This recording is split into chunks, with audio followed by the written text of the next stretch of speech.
राधे राधे दोस्तों मेरे YouTube channel पर आपका हार्दिक स्वागत है। दोस्तों आज मेरे YouTube चैनल पर आप नए हैं तो मेरे चैनल को सब्सक्राइब कीजिए। वीडियो अच्छी लगे तो लाइक शेयर और कमेंट में ओम नमो भगवते वासुदेवाय जरूर। दोस्तों यदि मेरे YouTube चैनल पर आप नए हैं दोस्तों आज हम इस वीडियो में आपको फागुन शुक्ल पक्ष एकादशी व्रत कथा के बारे में बताएंगे। फागुन शुक्ल पक्ष एकादशी को आम्रकी एकादशी कहते हैं और इसको रंग भरी एकादशी भी कहते हैं। इसी दिन भगवान विष्णु या कृष्ण राधिका या विजया एकादशी कहते हैं। जो भी भगवान हो उनको आप रंग जरूर से लगाइएगा। एकादशी लोगों को व्रत जो है एक दिन पहले से चालू रहता है। एक दिन पहले से हमें प्याज लहसुन वगैरह बहुत सी चीजें हैं जो नहीं खाई जाती हैं। उसके नियम क्या है दोस्तों इसी चैनल पर एकादशी कोई भी आप एक दिन पहले से व्रत लागू हो जाता है। तो एक दिन पहले से जैसे बताया कि व्रत चालू हो जाता है तो एक दिन पहले हमें चावल भी नहीं खाने होते हैं और प्याज लहसुन मांस मदिरा बहुत ग्रहण नहीं खानी रहती है। क्या कि इसके भी नियम होते हैं। दूसरे दिन जब जिस दिन एकादशी है आप सुबह जल्दी से उठिए। ब्रह्म मुहूर्त में उठ जाए तो बहुत ही अच्छी बात है। ब्रह्म मुहूर्त में उठिए स्नान वगैरह करके इस दिन हमारा व्रत रखते हैं को एक दिन पहले ही साफ कर लीजिए। नहीं कर पाए किसी कारण तो वगैरह करके मतलब पुराने फूल पत्ती वगैरह भगवान। इसके बाद भगवान विष्णु की जो रूप की आपके पास मूर्ति हो जैसे विष्णु जी हैं कृष्ण जी हैं लड्डू गोपाल हैं श्री राम जी हैं जो भी आपके पास मूर्ति हो गंगा जल या शुद्ध जल या स्नान कराइए। गंगा जल से स्नान कराइए सादे जल से स्नान कराइए हो सके तो पंचामृत से स्नान कराइए। फूल लाल फूल उसके बाद उनका श्रृंगार करें। आप और भगवान पीले लाल फूल ना नहलाने के बाद पीले वस्त्र धारण कराइए और पीले फूल और गुलाब के फूल से उनका अच्छे से श्रृंगार कीजिए।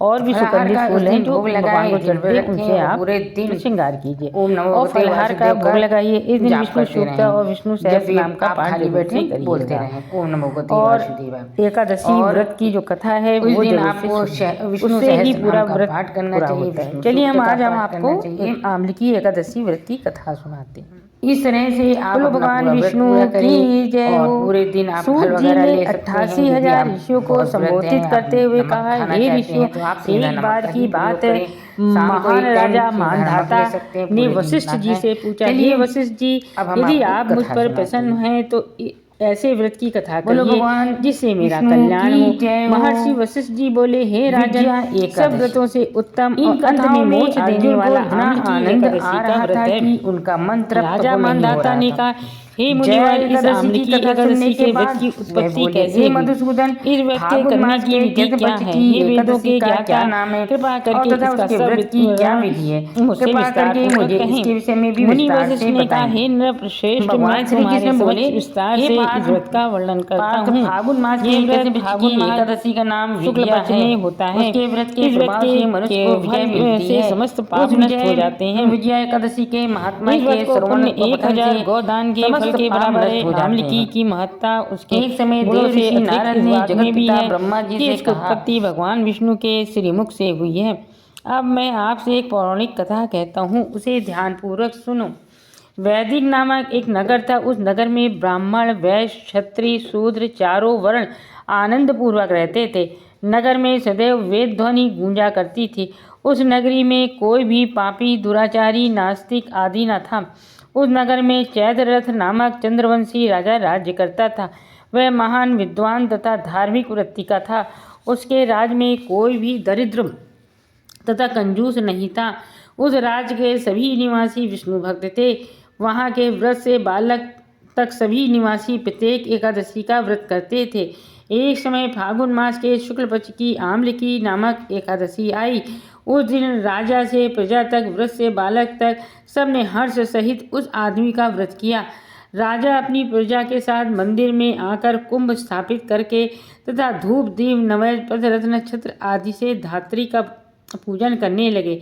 वे सब धात्री को इस प्रकार स्तुति करने लगे हे धात्री आप ब्रह्म स्वरूपा हैं। आप ब्रह्मा जी द्वारा उत्पन्न हो और समस्त पापों को नष्ट करने वाली हैं। आपको नमस्कार है। आप मेरा अर्ज स्वीकार करो।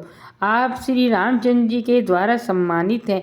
मैं आपसे प्रार्थना करता हूँ मेरे समस्त पापों को हरण करो। उस देवालय में रात्रि को सबने जागरण किया।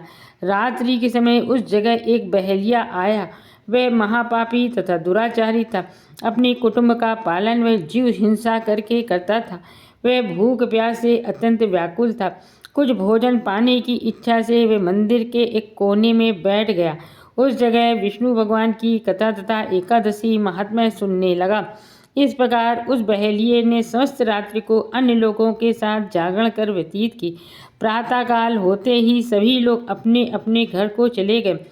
इसी प्रकार वह बहेलिया भी अपने घर को चला गया और वहां जाकर भोजन किया। कुछ समय बीतने के पश्चात उस बहेलिया की मृत्यु हो गई।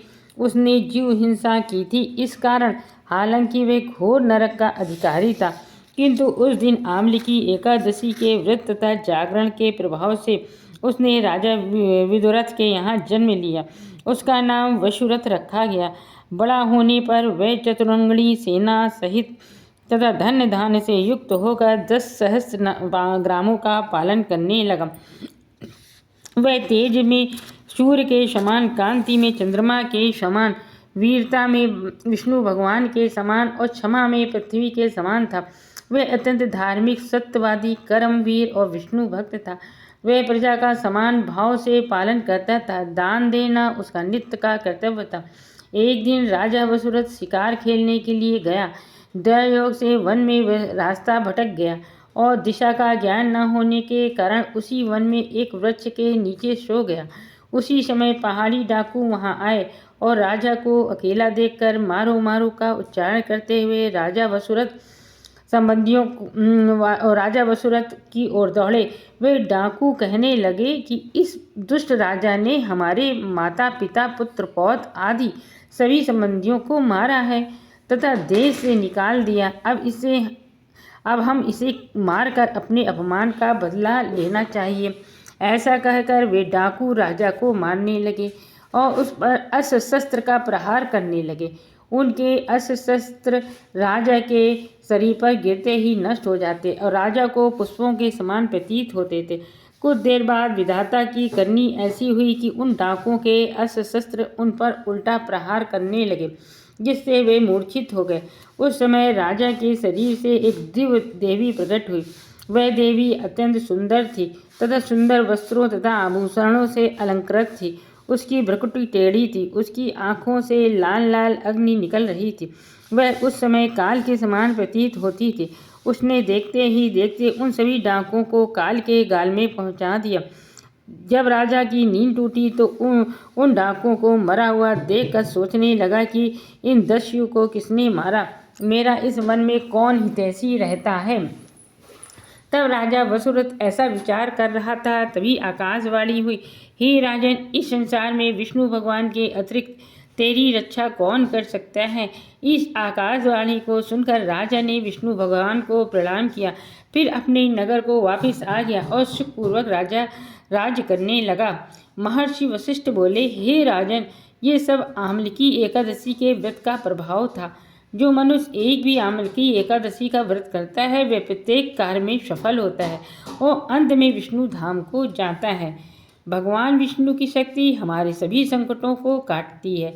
ये मनुष्य की ही नहीं, देवों की रक्षा में भी पूर्णतः समर्थ है। इसी शक्ति के बल से भगवान विष्णु ने मधुकैटभ नामक दैत्यों का संहार किया। इसी शक्ति से उत्पन्ना एकादशी बनकर मुर नामक दैत्य का वध करके देवों को सुखी किया था। केवल एक बार आम्लिकी एकादशी का व्रत करने वाले बहेलिये को जन्म जन्मांतर तक विष्णु भगवान की कृपा प्राप्त हो रही थी। ये थी आम्लिकी एकादशी व्रत कथा। दोस्तों, आम्लिकी एकादशी वाले दिन आपको आंवला मिल जाए तो ज़रूर से भगवान विष्णु को चढ़ाएं और विष्णु की पूजा करें। और इस दिन आंवले के पेड़ के नीचे ज़रूर से दीपक जलाएं और दान पुण्य जरूर से करें। एकादशी वाले दिन आप आंवले का भी दान कर सकते हैं, काले तिल का दान कर सकते हैं और जैसे फलाहार चीज़ें भी दान कर सकते हैं, जैसे फल हैं, फूल हैं, गुड़ है, शक्कर है, तिल हैं, सफ़ेद तिल हैं। इस तरह बहुत सी चीज़ें होती जो हम व्रत में खाते हैं, वो ज़रूर से दान करें। वीडियो अच्छी लगे तो लाइक शेयर कमेंट में ओम नमो भगवते वासुदेव जरूर लिखिएगा। चलिए अगली वीडियो मिलते हैं। राधे राधे।